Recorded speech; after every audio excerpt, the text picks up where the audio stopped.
Ukraine के लंबी दूरी के ड्रोन ने चिंगारी लगाई। अब रूस में आग भड़क रही है। इतिहास में पहले कभी रूस का तेल इतना नहीं जला था। इसकी तो कोई तुलना ही नहीं है। यूक्रेन ने लगातार हमलों से इतनी बड़ी आग लगा दी जिसे रूस बुझा नहीं पा रहा। महत्वपूर्ण संपत्तियां पूरी तरह से जलकर राख हो गई हैं। यूक्रेन ने अविश्वसनीय कर दिखाया है। रूस अब उस भविष्य की ओर देख रहा है जहां उसका तेल पहले जैसी जीवन रेखा नहीं रहा। पहले हम आपको 18 अप्रैल पर ले चलते हैं। उस तारीख की रात को यूक्रेन ने रूसी क्षेत्र में ड्रोन के झुंड छोड़ दिए।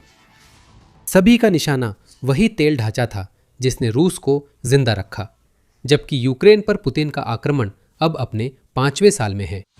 इस रात यूक्रेन से कुछ भी सुरक्षित नहीं था। समारा क्षेत्र में रूसी रिफाइनरियों की उस जोड़ी को यूक्रेन के विस्फोटक हवाई हमलों ने निशाना बनाया ताकि रूस पर पारंपरिक प्रतिबंधों से हुए नुकसान में और बढ़ोतरी हो। विशेष रूप से सिजरान और नोवोकोविशेव्स्क जल रहे हैं। दोनों स्थानों पर आग लगने की खबरें हैं। पश्चिम में लेनिनग्राद में यूक्रेन के ड्रोन ने आरपी के वायसोत्स्क लुकोइल 2 तेल टर्मिनल पर हमला किया, जो रूस के बाल्टिक सागर बंदरगाहों से तेल निर्यात में अहम है। अंत में क्रास्नोदार क्षेत्र को यूक्रेन के ड्रोन से तब निपटना पड़ा जब वे तिखोरेत्स्क ऑयल पंपिंग स्टेशन की ओर बढ़े। क्रास्नोदार में रूस की वायु रक्षा प्रणाली असफल रही। यूक्रेन के ड्रोन ने फिर सीधा हमला किया। रूस रक्षा मंत्रालय ने यूक्रेन के रूस भर में तेल सुविधाओं पर हमलों पर चुप्पी साधी है। ये तो आम बहाना भी नहीं बना सका कि ड्रोन का मलबा गिरा है, जो हम यूक्रेन के ड्रोन हमलों के बाद सुनते हैं। मंत्रालय ने कहा कि 18 अप्रैल की रात उसकी वायु रक्षा प्रणाली ने 258 यूक्रेनी ड्रोन मार गिराए, जिनमें से कई उन्हीं इलाकों के ऊपर थे जो अब जल रहे हैं। शायद रूस ने यूक्रेन के कुछ ड्रोन सच में गिराए हों। अगर ऐसा हुआ भी तो यह काफी नहीं था। यूक्रेन के जनरल स्टाफ ने टेलीग्राम पर सफल हमलों की घोषणा कर दिखाया कि रूस इन घटनाओं से इनकार नहीं कर सकता। सभी सुविधाएं रूसी कब्जाधारियों की सशस्त्र सेनाओं को आपूर्ति प्रदान करने में शामिल है। यह यूक्रेन के जनरल स्टाफ ने खुलासा किया जब उन्होंने हमलों की जगहों से ली गई तस्वीरें साझा की। हर तस्वीर में काले धुएं के बादल रूसी तेल सुविधाओं से उठते दिखते हैं, जिन्हें विस्फोटक और आग से निशाना बनाया गया है। यूक्रेन अभी भी नुकसान का आकलन कर रहा है, क्योंकि वह यह पुष्टि करने की कोशिश कर रहा है कि इन सुविधाओं पर उसने ठीक ठीक क्या मारा है। हालांकि इसमें कोई शक नहीं कि एक बार फिर रूसी तेल जल रहा है। और अब व्लादिमीर पुतिन को जिस चीज से निपटना पड़ रहा है वो ये है कि हमलों की ये श्रृंखला यूक्रेन द्वारा रूस के खिलाफ शुरू किए गए लगातार बढ़ते अभियान का ताजा उदाहरण है। ये अभियान रूस के लिए गंभीर समस्याएं खड़ी कर रहा है, जिन पर हम जल्द बात करेंगे। आपने तो नहीं सोचा था कि 18 अप्रैल को यूक्रेन रूस की रिफाइनरियों और तेल सुविधाओं से निपट चुका होगा, है ना? पुतिन के अपने इलाके में ईंधन तेल पर हमलों के साथ यूक्रेन के ड्रोन ने रूस की कब्जाधारी सेनाओं को भी निशाना बनाया। मारियुपोल में, जिसे रूस ने युद्ध के अधिकांश समय के लिए कब्जा कर रखा है, यूक्रेन के मध्यम दूरी के ड्रोन ने रूस की सेनाओं के लिए जरूरी लुब्रिकेंट और ईंधन भंडारण स्थलों पर सीधा हमला किया। इन संसाधनों की जरूरत रूस की सेना को उपकरणों की मरम्मत से लेकर उन वाहनों को चलाने तक होती है जिनका इस्तेमाल वे यूक्रेनी ठिकानों पर हमले के लिए करते हैं। यहाँ संबंध देखना आसान है। यूक्रेन रूस के अंदर इन उत्पादों को बनाने वाली रिफाइनरियों को नष्ट कर देता है और कब्जे वाले क्षेत्रों में खुद इन उत्पादों को भी तबाह कर देता है। ये रूस की जमीनी रणनीति पर दोहरा हमला है। इसका मतलब है कि रूस की पैदल सेना को मारियुपोल सेक्टर में लंबे समय तक ईंधन और लुब्रिकेंट्स नहीं मिलेंगे। यूक्रेन ने तो यहाँ तक कि तेल से संबंधित नहीं होने वाले ठिकानों पर भी हमला करने का समय निकाल लिया। मंगुश और ग्रावस्का में, जो दोनों ही डोनेट्स्क क्षेत्र में हैं, यूक्रेन के ड्रोन ने रूसी मरम्मत इकाइयों को नष्ट कर दिया। उन्होंने जापोरिजिया सेक्टर में भी टोकमक जिले की इकाइयों पर हमला किया। यहाँ हम देख रहे हैं कि यूक्रेन लंबी दूरी के ड्रोन शक्ति के रूप में उभर रहा है, जो पैमाने में रूस की बराबरी कर रहा है और लक्ष्यों की रणनीतिक महत्ता के मामले में पुतिन के सलाहकार समूह से भी आगे निकल रहा है। रूस यूक्रेन में आम नागरिकों में डर फैलाने के लिए किसी भी चीज पर हमला करता है, जबकि यूक्रेन अधिक केंद्रित है। यह रूस में रूसी तेल पर बार बार हमला करता है और कब्जे वाले क्षेत्रों में पुतिन की सेना को पंगु बना देता है। पूरे देश में रूस की रिफाइनरियों और तेल टर्मिनलों पर ऐसी आग धधक रही है जैसी पहले कभी नहीं देखी गई। यूक्रेन के पास सिर्फ कुछ दिनों बाद इससे भी बड़ी कार्रवाई तैयार थी। 20 अप्रैल को खबर मिली कि यूक्रेन ने काला सागर में रूस की अहम तुआप्सी तेल बंदरगाह पर हमला किया। यह एक हफ्ते से भी कम समय में बंदरगाह पर यूक्रेन का दूसरा हमला था और इससे फिर एक भीषण आग लग गई, जो 16 अप्रैल के हमले से लगी ऐसी ही आग को रूस के बुझाने के कुछ ही घंटों बाद भड़की। तुआप्सी में रूस की एक और तेल रिफाइनरी भी है जो रोजाना 2,40,000 बैरल कच्चा तेल प्रोसेस कर सकती है। अगर आपको यहाँ कोई पैटर्न दिख रहा है तो आप अकेले नहीं हैं। यूक्रेन सक्रिय रूप से रूस के जितने हिस्से को ढक सकता है उतने हिस्से को एक तरह के काले धुएं से ढकने की कोशिश कर रहा है, जो पुतिन के लोगों को एक संदेश देता है। आपके राष्ट्रपति ने युद्ध शुरू किया जो अब आपके दरवाजे तक पहुंच रहा है। यूक्रेन द्वारा 18 और 20 अप्रैल को रूसी तेल पर हमलों में समय का खास महत्व है। 18 अप्रैल को खबर आई कि अमेरिकी वित्त विभाग ने उन अमेरिकी प्रतिबंधों पर रोक को बढ़ा दिया है जो पुतिन के आक्रमण की शुरुआत से रूसी तेल शिपमेंट्स को निशाना बना रहे थे। ये विस्तार ईरान द्वारा स्ट्रेट ऑफ हुर्मुज की नाकेबंदी, जो अमेरिका के ऑपरेशन एपिक फ्यूरी शुरू करने के जवाब में की गई थी, तेल कीमतों पर असर कम करने के लिए लागू प्रतिबंध विराम के बाद आया। ये 30 दिन का प्रतिबंधों पर विराम है जो वित्त मंत्री स्कॉट बेसन के अमेरिका द्वारा विराम न बढ़ाने के दावे के 2 दिन बाद आया। यूक्रेन ये सुनकर खुश नहीं होगा। अगर रूस को बिना किसी रोक टोक के अपना तेल बेचने की अनुमति दी जा रही है तो इसका मतलब है कि रूस में सैकड़ों मिलियन, अगर अरबों डॉलर नहीं तो आ रहे हैं, जिन पर पुतिन टैक्स लगाकर अपने यूक्रेन पर युद्ध को फंड कर सकते हैं। आप कह सकते हैं कि रूस में ड्रोन हमले और रिफाइनरियों में आग यूक्रेन द्वारा प्रतिबंध हटाए जाने को अप्रासंगिक बनाने के लिए है। आपके जहाज शायद चल सकते हैं पुतिन, लेकिन जब वह तेल ही नहीं है जिसे उन्हें ले जाना था तो इसका कोई खास मतलब नहीं रह जाता। आप सोच रहे होंगे कि 18 अप्रैल को यूक्रेन ने जो किया और 20 अप्रैल को तुआप्सी पर उसका हमला, क्या इससे रूसी तेल पहले कभी ऐसे जला है जैसा अब जल रहा है? यूक्रेन की रिफाइनरी पर हमले पहले भी हो चुके हैं। 2025 में हमने देखा कि इस तरह के हमले बहुत तेजी से बढ़ गए, जिसके परिणाम स्वरूप एक ऐसा साल आया जब यूक्रेन ने रूसी ऊर्जा सुविधाओं पर 120 हमले किए, जिनमें से 81 का निशाना तेल रिफाइनरियां थीं। साल के अंत तक रूस को इस तरह के हमलों से 13 अरब डॉलर का नुकसान हो चुका था। सच में रणनीति नई नहीं है, लेकिन इस ताजा पहेली का एक हिस्सा अभी बाकी है जिसे हमने अभी उजागर नहीं किया है। अब तक जिन 5 हमलों को हमने कवर किया है वे सिर्फ यूक्रेन द्वारा किए गए सबसे हालिया हमले हैं। अमेरिका द्वारा मार्च में पहली बार रूसी प्रतिबंधों पर रोक के बाद यूक्रेन लगातार रूस पर हमला कर रहा है, जिससे पुतिन ने ऐसी आग पहले नहीं देखी थी। इससे यूक्रेन के हमलों का आकार और पैमाना पूरी तरह बदल गया है। लेकिन इससे पहले कि हम इसमें गहराई से जाएं, आपको जल्दी से याद दिला दूं कि आप द मिलिट्री शो देख रहे हैं। ऐसी और भी बहुत सारी जानकारियां आपको यहाँ मिलेंगी, तो अगर आपको चैनल से कुछ फायदा मिल रहा है तो ज़रूर सब्सक्राइब करें। 18 अप्रैल को हमने सिर्फ हिमशैल का सिरा देखा। अगर आप गहराई से देखें तो यूक्रेन ने रूस के तेल उद्योग को बर्बाद करने वाला अभियान चलाया है। आइए बाल्टिक क्षेत्र चलते हैं। यूक्रेन ने लेनिनग्राद के तेल टर्मिनल को नष्ट किया, जो रूस के इस पश्चिमी क्षेत्र पर पिछले महीने में बरपाए गए नरक का एक हिस्सा है। 31 मार्च तक बीबीसी के अनुसार यूक्रेन ने लेनिनग्राद क्षेत्र के 3 तेल स्थलों पर बार बार हमला किया, जिसमें खारिशी रिफाइनरी और रूस के काले सागर बंदरगाह उस्तलुगा प्रिमोर्स्क शामिल हैं। रिपोर्ट के मुताबिक ये बंदरगाह रूस के तेल निर्यात का 42% संभालते हैं। दोनों बंदरगाहों पर बुनियादी ढांचा क्षतिग्रस्त हुआ और भंडारण टैंक में आग लगी। यूक्रेन के मार्च हमलों में प्रिमोर्स्क और उस्तलुगा में 8 टैंक जल गए, जिससे अधिकारियों ने नुकसान से निपटने के दौरान इन बंदरगाहों को अलग अलग समय पर बंद रखा। यूक्रेन के हमलों ने इतनी बड़ी मात्रा में असर डाला कि राष्ट्रपति वोलोदिमिर जेलेंस्की ने बाद में बताया कि देश के कुछ सहयोगियों ने यूक्रेन से हमलों की तीव्रता कम करने का अनुरोध किया। जेलेंस्की ने ये नहीं बताया कि अनुरोध किसका था, जो शायद होर्मुज जलडमरू मध्य की स्थिति और तेल कीमतों में वृद्धि से जुड़ा था। लेकिन 18 अप्रैल यह स्पष्ट कर देता है कि यूक्रेन किसी के लिए भी रुकने वाला नहीं है। वह हजारों मील दूर हो रही किसी स्थिति को रूस को हर संभव तरीके से नुकसान पहुंचाने से अपना ध्यान नहीं भटकाने देगा। यूक्रेन रूस को हटाई गई पाबंदियों और ऊंचे तेल दामों का फायदा नहीं उठाने देगा। तेल और गैस उद्योग विश्लेषक बोरिस अरेंस्टीन ने यूक्रेन की लेनिनग्राद क्षेत्र में गतिविधियों को रूसी तेल निर्यात के लिए युद्ध शुरू होने के बाद से सबसे बड़ा खतरा बताया है। यही तो पूरी बात है।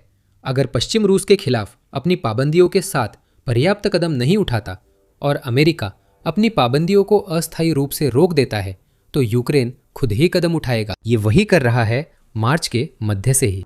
18 अप्रैल को हमने एक रणनीतिक बमबारी अभियान का विस्तार देखा, जिसे यूक्रेन अब लंबी दूरी के ड्रोन की मजबूत आपूर्ति से जारी रख सकता है। हमलों का सिलसिला जारी है।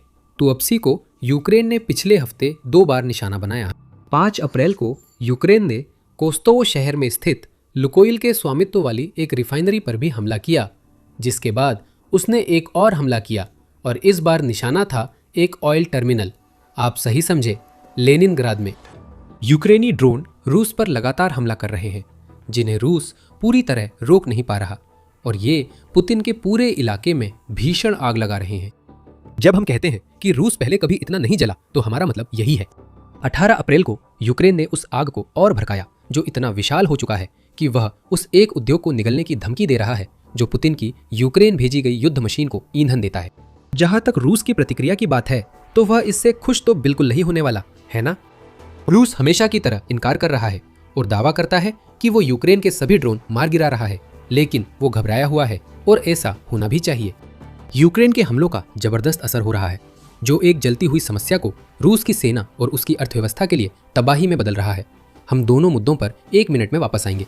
पहले बात करते हैं रूस की घबराहट की। क्रेमलिन के अंदर से आवाजें पहले ही पुतिन को चेतावनी देने की कोशिश कर रही हैं कि यूक्रेन लंबी दूरी के ड्रोन के मामले में आगे निकल रहा है।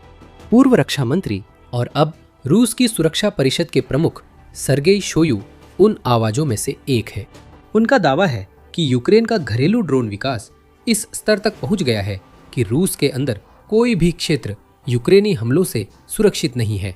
यूक्रेन के ड्रोन सैकड़ों और कभी-कभी 1000 मील से भी ज्यादा दूरी तय कर सकते हैं, ताकि वे जहां जाना चाहते हैं वहां पहुंच सके। और यूक्रेन उन ड्रोन को इतनी बड़ी मात्रा में बना रहा है कि अगर उसका कोई हमला सफल नहीं होता तो वह हमेशा फिर से कोशिश कर सकता है। अब यूक्रेन उस स्थिति में है जहां वो रूस पर सीमा पार हमले रूस की तुलना में ज्यादा कर रहा है, जितने रूस यूक्रेन पर कर रहा है। मार्च में यूक्रेन ने रूस को करीब 900 ड्रोन से मात दी। यूक्रेन के 7347 ड्रोन रूसी क्षेत्र में घुसे और रूस के रक्षा मंत्रालय के अनुसार मार्च में उन्हें मार गिराया गया। रिफाइनरियों और डिपो में आग अब अलग कहानी दिखाती है, क्योंकि यूक्रेन ने उस युद्ध क्षेत्र में बाजी पलटी जहां पहले रूस आगे था। अब बड़े पैमाने के हमले यूक्रेन की रणनीति का अहम हिस्सा बन गए हैं। जहां तक क्रेमलिन की बात है, उसे पता है कि वह यूक्रेन को रोकने के लिए ज्यादा कुछ नहीं कर सकता। यहीं पर घबराहट शुरू हो जाती है, ये जानते हुए कि यूक्रेन को धमकाने की कोई भी कोशिश जिससे वो अपने खुद के बनाए ड्रोन का इस्तेमाल न करे, बेकार साबित होगी। पुतिन के प्रवक्ताओं ने अब यूक्रेन के यूरोपीय साझेदारों पर ध्यान दिया है और चेतावनी दी है कि अगर यूक्रेन को रूस के तेल पर हमलों से नहीं रोका गया तो रूस यूरोप पर ध्यान देगा। रूस असल में क्या करने का इरादा रखता है, यह स्पष्ट नहीं है। केवल कहा गया है कि इसके अप्रत्याशित परिणाम होंगे। अगर पुतिन अपने सामान्य ढर्रे पर चलते हैं तो कुछ खास नहीं होगा, पर वे ड्रोन और जहाज नाटो क्षेत्र में भेजते रहेंगे।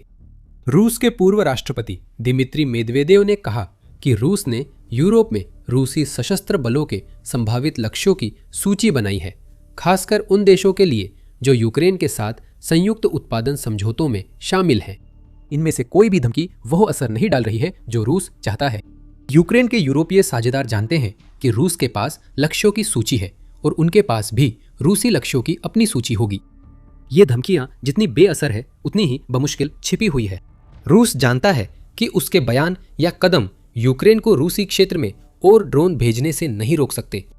पुतिन अब वही भुगत रहे हैं जो उन्होंने 4 साल से ज्यादा समय तक शाहिद ड्रोन और मिसाइलों से यूक्रेन को आतंकित करके बोया था। अब रूस को वही झेलना पड़ रहा है। पुतिन रोना धोना कर रहे हैं और धमकियां दे रहे हैं, लेकिन कुछ हासिल नहीं कर पा रहे। रूस के लिए यह अपमानजनक है कि दुनिया की कथित तौर पर सबसे ताकतवर सेनाओं में से एक होने के बावजूद वह यूक्रेन के ड्रोन नहीं रोक पा रहा। एक खास बाग कागज का निकला है। रूस इन सब बातों से खुश नहीं है। क्रेमलिन यूक्रेन के यूरोपीय साझेदारों पर दबाव डालकर उसे रोकना चाहता है, लेकिन उसे यूक्रेन के रूसी तेल पर हमलों के परिणाम भी झेलने पड़ रहे हैं। सबसे पहले पैसे की बात करें। 18 अप्रैल की एक रिपोर्ट के अनुसार, जो संयोग से रूस में और भी बड़ी आग भड़काने वाले 4 हमलों के साथ मेल खाती है, यूकेआर इन्फोर्म ने बताया कि यूक्रेन ने रूस के तेल शिपमेंट को जबरन लगभग 8,80,000 बैरल प्रतिदिन तक घटा दिया है। इसका मतलब है कि हर दिन रूस के युद्ध कोष से 10 करोड़ डॉलर निकाले जा रहे हैं। यूक्रेन अब ज्यादा रिफाइनरियों और तेल टर्मिनलों पर हमले कर रहा है, जिससे यह संख्या और बढ़ सकती है। जेलेंस्की के अनुसार मार्च में यूक्रेन ने रूस के तेल क्षेत्र को 2.3 अरब डॉलर का नुकसान पहुंचाया। अगर यूक्रेन ऐसे ही जारी रहा तो रूस को 2026 के अंत तक 27.6 अरब डॉलर का नुकसान होगा, जो 2025 में यूक्रेन के हमलों से हुए नुकसान का दुगुना है। और अगर यूक्रेन मार्च के अंत से अब तक रोजाना 100 मिलियन डॉलर का नुकसान पहुंचाने की रफ्तार बनाए रखता है, तो रूस को होने वाला आर्थिक नुकसान और भी ज्यादा हो सकता है। रूस को देश भर में तेल आपूर्ति का तरीका बदलना पड़ रहा है, जिससे उसकी सेना भी प्रभावित हो रही है। हर जगह देरी हो रही है। तेल और ईंधन जो पहले ही कब्जे वाले यूक्रेन में पहुंच जाना चाहिए था, वह अटक गया है, क्योंकि रूस बेतहासा सुरक्षित जगहों की तलाश कर रहा है, जहां वह तेल को पहले जमा कर सके और फिर वहां से भेज सके। धीरे धीरे दुश्मन की तेल लॉजिस्टिक्स प्रणाली निर्यात सुनिश्चित करने में असमर्थ होती जा रही है, जिससे युद्ध के मैदान पर असर दिख रहा है। यूक्रेन की मानव रहित प्रणालियों की सेना ने टेलीग्राम पर कहा, दुश्मन के कम संसाधन हमारी इकाइयों के लिए ज्यादा मौके हैं। रूस अपने तेल का रास्ता बदलने के लिए तुआप्से का उपयोग करने की कोशिश कर रहा है। 20 अप्रैल को यूक्रेन का अहम बंदरगाह पर हमला अब और भी समझ में आता है।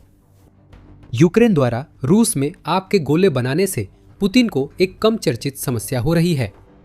यूक्रेनी आउटलेट ओबोच के अनुसार उन कई क्षेत्रों के अधिकारी जहां यूक्रेन अपने हमले कर रहा है, अब क्रेमलिन की ओर देख रहे हैं, ताकि उन क्षेत्रों में अपनी वायु रक्षा को मजबूत किया जा सके।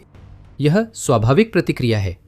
गवर्नर अलेक्जेंडर द्रोजदेंको के अनुसार लेनिनग्राद सैन्य जिले में इसी उद्देश्य से संसाधन पहले ही समर्पित किए जा चुके हैं, लेकिन उस समाधान में समस्या है कि रूस के पास यूक्रेन के ड्रोन से बचने के लिए पर्याप्त वायु रक्षा प्रणालियां नहीं हैं।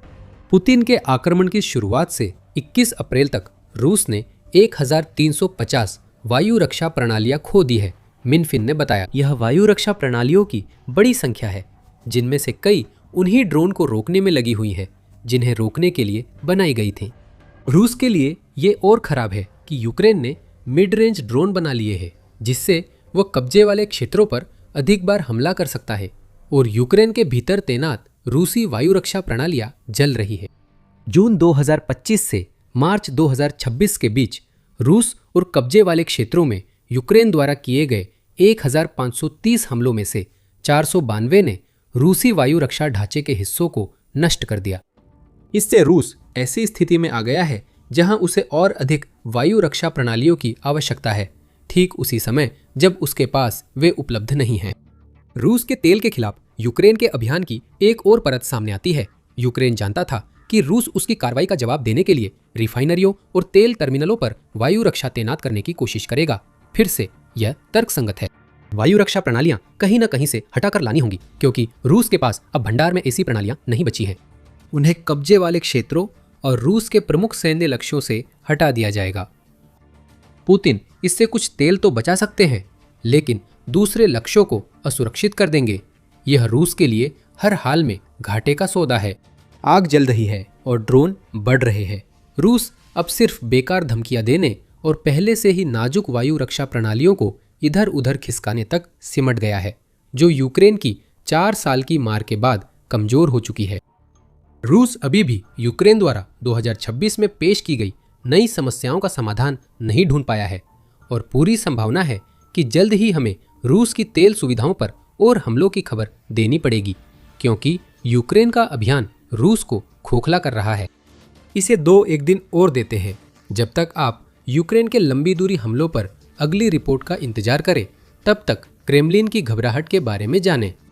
पुतिन यूक्रेन युद्ध की सच्चाई से खुद को अलग कर रहे हैं, जबकि क्रेमलिन के भीतर के लोग और रूस के सैन्य ब्लॉगर्स स्थिति की गंभीरता की चेतावनी दे रहे हैं।